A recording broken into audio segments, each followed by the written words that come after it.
Good afternoon. It's Monday, March 6th, 2017.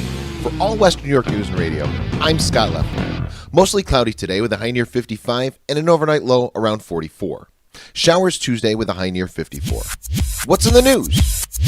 Buffalo Comptroller Mark J.F. Schroeder officially announced on Sunday to a crowd at South Buffalo's Historic Lodge that he wants to replace incumbent Byron Brown as mayor of Buffalo. Explaining to his supporters that it will be an uphill battle, Schroeder said he's up to it. He laid out a vision for the city on a Facebook page created in late February. The page had 809 followers as of this broadcast recording.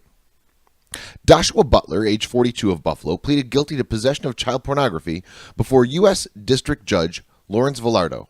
The charge carries a maximum penalty of 20 years and a $250,000 fine. Prosecutors say that Butler, convicted in April 2016 of promoting a sexual performance by a child and subsequently sentenced to 10 years probation, was then found in July of 2016 with a phone containing 300 images of child pornography, some of which depicted children under the age of 12, as well as images of violence.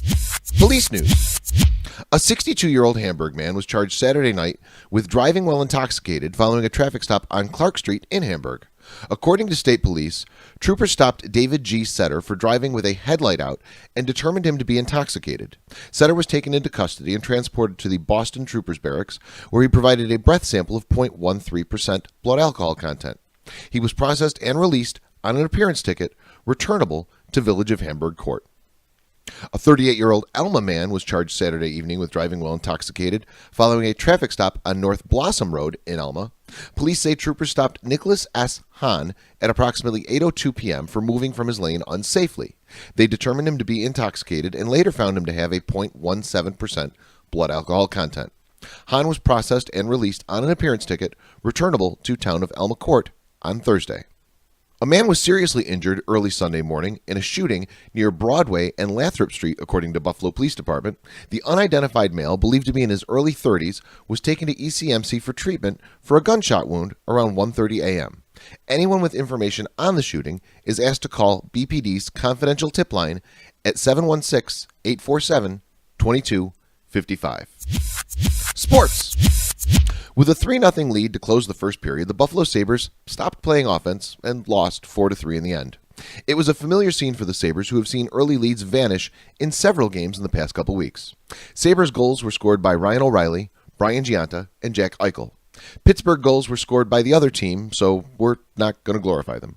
The Sabres play again Tuesday when the Philadelphia Flyers visit KeyBank Center. Greg Burt's top recommendation of the week in his column this morning, heard in Western New York, is this coming Saturday's show at Evening Star Concert Hall, Drummers Only. 7 drummers drumming. It's like Christmas, if you like drummers. I'll host Here's the Thing on All Western New York Radio tonight at 8 p.m., where I'll likely tell a story about former President Obama tapping my phone. Or not, because that's kind of ludicrous. All Western New York Radio proudly announced another show in our lineup of things to come. This one's an acoustic gig at Mr. Good Bar on April 11th. All the details are up at allwesternnewyorkradio.com. And while you're at allwesternnewyorkradio.com, you may notice that she's had a complete redesign, as has allwesternnewyorknews.com, etc. Most important on this redesign, it makes the mobile site much easier to read and use. All right, that's our news. For All Western New York News and Radio, I'm Scott Leffler. Have a great day.